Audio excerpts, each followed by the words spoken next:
السلام عليكم ورحمة الله وبركاته.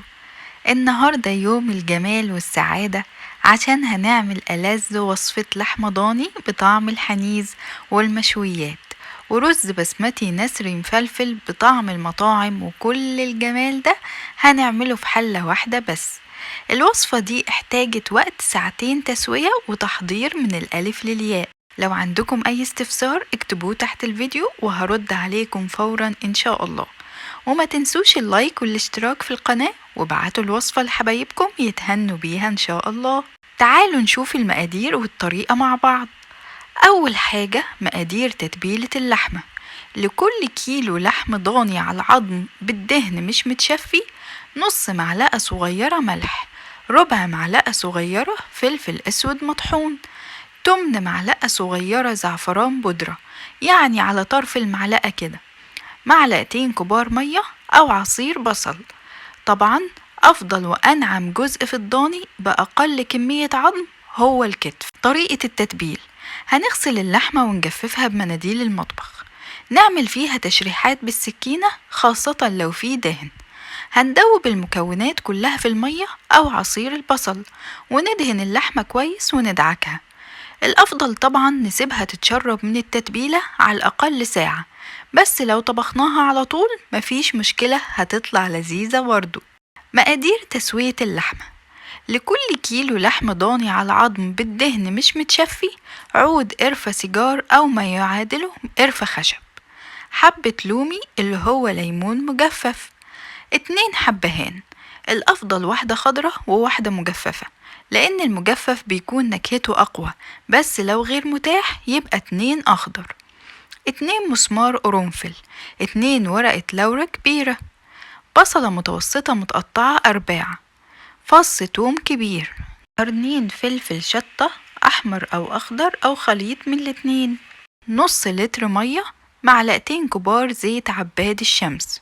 طريقة التسوية: نشغل حلة النينجا على خاصية سير أو سوتيه من مود رقم 3 على أعلى درجة، ودي بتعادل البوتاجاز العادي. نضيف الزيت والبهارات ونقلبهم لمدة دقيقة. نضيف المية، نضيف البصل والثوم والفلفل، نحط اللحمة على شبكة بحيث ما تكونش مغمورة في المية. لو مستخدمين حلة ضغط عادية لازم برضو نستخدم شبكة.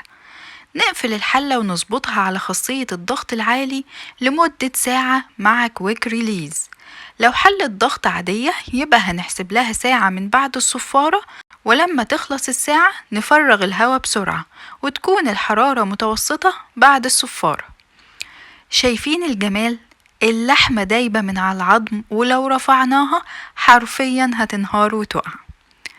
عايزين نحمرها بقى، ممكن نشغل خاصية القلاية الكهربائية فورا، بس نختار القلاية مع البخار من مود الكومبو رقم 2 لمدة 10 دقايق.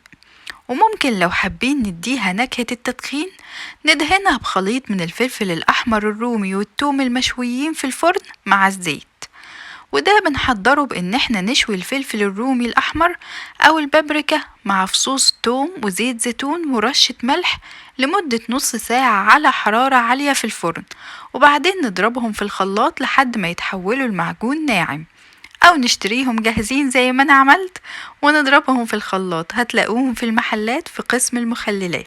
بعد ما ندهن اللحمة من كل الجوانب نشغل خاصية الستيم اير فراي لمدة 10 دقايق، هنلاقيها أخدت اللون الرائع ده، وكمان كل الدهون ساحت ونزلت في الشوربة، وهنستخدمها لتسوية الرز، مش هنحتاج نضيف أي مادة دهنية تاني. هنا عشان أنا استخدمت رفين، فبعد 5 دقايق شلت الرف اللي فوق كان اتحمر تماما، وكملت الرف التاني لحد ما اتحمر. نشيل بقى اللحمة والشبك ونلفها بفويل عشان ما تبردش، وممكن طبعا نسخنها تاني بسهولة في 5 دقايق بيك أو في فرن لو بردت. شايفين الشوربة غنية ومركزة ازاي؟ حاجة جمالها ما يتوصفش، بس طبعا مليانة شوائب لازم نصفيها قبل ما نضيف الرز أو نستخدمها في أي حاجة. بالنسبة بقى للرز مش محتاج أي مقادير غير الرز نفسه وملح، لأن احنا كل التوابل اتضافت بالفعل للشوربة. الأفضل نستخدم رز بسمتي ذهبي طويل الحبة رقمه 1121، وده بيكون مكتوب في ظهر الكيس. ونغسله كويس وننقعه في مية دافية مع نص معلقة صغيرة ملح لمدة نص ساعة قبل التسوية. والخطوة دي بتخلي الحباية تطول ويفضل مفلفل وما يتكسرش. وبيكون مقدار السوائل للرز كوبايتين لكل كوباية.